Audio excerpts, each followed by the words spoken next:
James. So, Warren, you've been here, you've been at CPAC for the last few days. You've got this big delegation. You're all going to come back to Australia in the coming days. Tell me, Warren, what is the big idea from CPAC that you would love to see and which you and people who've been to this conference are going to try and work towards achieving here in Australia? Well, a couple of things. Happen. We know that Peter Dutton's announced that we're going to have a Doge and we're going to have Senator Jacinta Price in charge of that area. He has to be more strong in this about the cuts that need to be made. We've got to look at 30,000 public servants that we've got to cut back on. We're going to have to look at some of this wastage and spending that's going on in that. There's been mentions about things like the Welcome to Country now, but that's small fry compared to the millions and millions of dollars that we have to cut back, and even some of the $1 billion that we have to cut back. Look, my message to Peter Dutton: he has to be more braver. He has to be out there a lot more and taking on a lot of these strong issues that that our fellow travellers from Italy and Argentina and the United States and that, which they're going forward in, and that's our big take from here.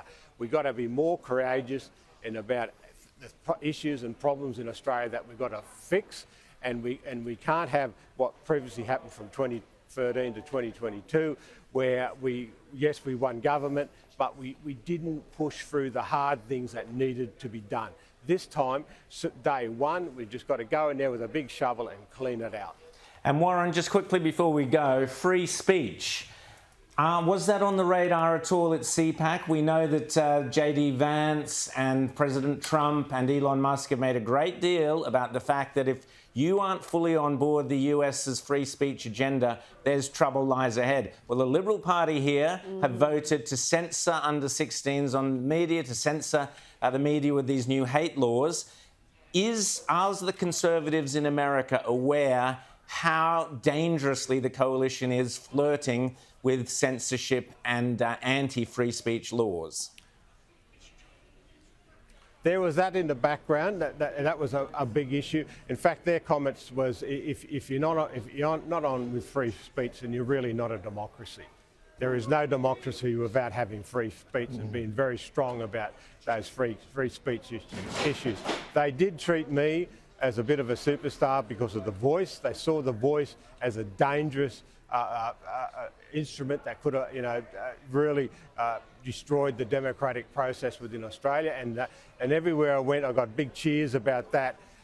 So they're very much and very strong about these free speech issues, and they're going to make that dose. In fact, they made the comment that we need a global dose to clean up all this woke stuff, to clean up all this wastage of money, of taxpayers' money and everything like that. But we also need to have very strong stance on free speech, because as they said to me, without free speech, you haven't got a democracy. Well, Warren Mundine, I suspect they treated you like a superstar because of your devilishly good looks and debonair mannerisms, but I'm sure The Voice played a part as well. Congratulations on being there at CPAC. Great job there, and we'll speak to you soon when you get back to Australia.